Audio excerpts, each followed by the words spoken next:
Iran Israel போர் நடக்குது இல்லைன்னாங்க. இப்ப வந்து ஈரான் வந்து பாத்தீங்கன்னா தன்னோட இருக்கக்கூடிய வளங்களை வந்து கண்ட்ரோல் பண்ணி எதிரி நாட்டுக்கு எப்படி வந்து அல்வா கொடுக்குது பாத்தீங்களா. அதை சுத்தி வந்துட்டு ஹார்மோஸ் அப்படின்னு சொல்லிட்டு ஒரு நீர்நிலை இருக்கு இல்லையா, அதை வந்து தன்னுடைய கண்ட்ரோல்ல வந்து வச்சிருக்குது. அதே மாதிரி வந்து பார்க் தீவு அப்படின்னு சொல்லிட்டு ஒரு தீவு இருக்குது, அதை வந்து தன்னுடைய கண்ட்ரோல்ல வச்சுக்கிட்டு தனக்குதான் இருக்கக்கூடிய தன்னை சுத்தி உள்ள வளங்களை, அதுக்கு சொந்தமான வளங்கள் இருக்கு இல்லையா, நிலங்கள், நிலப்பரப்புகள், இது எல்லாத்தையுமே வந்து தன்னுடைய கட்டுப்பாட்டுக்குள்ள வச்சிருக்கு. யாருக்கு தாரவாத்தெல்லாம் கொடுக்கல பாருங்களேன். அதை வச்சிருக்கிறதுனால இன்னைக்கு அதுக்கு வந்து எவ்வளவு பெரிய யூஸ் பாருங்களேன். இப்ப வந்து எல்லா நாடும் ஆளாளப்பட்ட அமெரிக்காவே வந்து அதுக்கு அதர்ற மாதிரி வந்து தன்னுடைய கட்டுப்பாட்டுல எல்லா அந்த சுத்தி உள்ள தீவுகளா இருக்கட்டும், அதே மாதிரி ஹார்மோஸ் நீர்நிலையா இருக்கட்டும், இது எல்லாத்தையும் வந்து இது பண்றதுனால எவ்வளவு அழகா தனி காமிக்குது பாத்தீங்களா அமெரிக்காக்கெல்லாம். இது எதுக்காக நான் சொல்றேன்னா, இது கேள்விப்பட்டோம்னா வந்து இதை பார்த்தோன்னே எனக்கு என்ன தோணுச்சுன்னா, இப்ப நம்மளுடைய தமிழ்நாட்டுக்கு சொந்தமான கச்சத்தீவு வந்து நம்ம இதுக்கு முன்னாடி அந்த இந்திரா காந்தி அம்மையார் வந்து தாரவாத்து கொடுத்துட்டாங்க. அது வந்து வேண்டாத ஒரு பொருள் அப்படின்னு சொல்லி நினைச்சு இன்னைக்கு அதனால ஒரு பயனும் இல்லைன்னு சொல்லிட்டு நம்மளுடைய தமிழ்நாட்டுக்கு சொந்தமான ஒரு இடத்த வந்துட்டு அந்த தீவை வந்துட்டு கொடுத்துட்டாங்க. இன்னைக்கு அந்த தீவுனால எவ்வளவு பெரிய பிரச்சனைகள் வந்து நம்மளுடைய தமிழ் ஈழ மக்களை வந்து கொலை பண்றப்பவும் பொண்ணு குடிக்கிறப்பவும் நீங்க எல்லாரும் பாத்துட்டு இருந்தீங்கல்ல.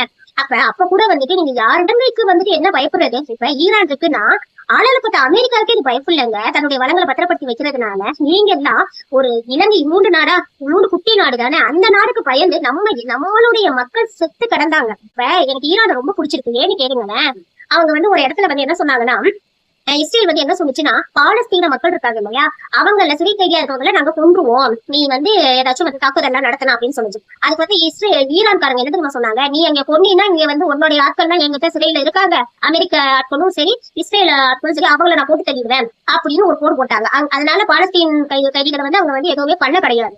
ஓகே, இப்ப இது எதுக்காக சொல்றேன்னா, பாலஸ்தீனர்களுக்கும் ஈரானுக்கும் ஒன்றும் சம்பந்தம் கிடையாது. அவங்க வந்து ஒரு மனிதாபிமானத்துல வந்து ஒரு நட்பு நாடு, அவ்வளவுதான்.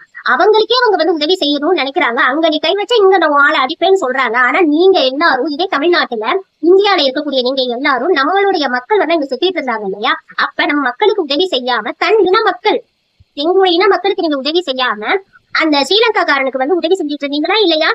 அப்ப அமெரிக்கா வல்லரசு நாடு, ஈரான் நினைச்சா அமெரிக்காவோட வந்து சேர்ந்து கூட போயிருக்கலாம் இல்லையா, ஆனா அது செய்யலையே. என்னுடைய மக்கள் முக்கியம், என்னுடைய வளங்கள் முக்கியம் இன்ன வரைக்கும் போராடிட்டு இருக்குங்க. அது நாடு, இந்தியால இருக்கவங்களா நாடா, அங்க இருக்க மக்கள் தான் உண்மையான மக்கள் இன்ன வரைக்கும் வந்து நிக்கிறாங்க. அன்னைக்கு ஒரு பொண்ணு சொன்னிச்சு, அது எனக்கு ரொம்ப இதா இருந்தது. அல்லா இஸ் சஃபிஷியன்ட் ஃபார் அஸ் அப்படின்னு சொல்லிச்சு.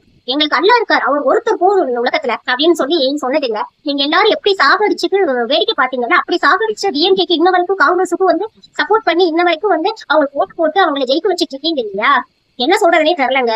நான் ஈரான்ல போறதுல ரொம்ப வருத்தப்படுறேங்க. நன்றி.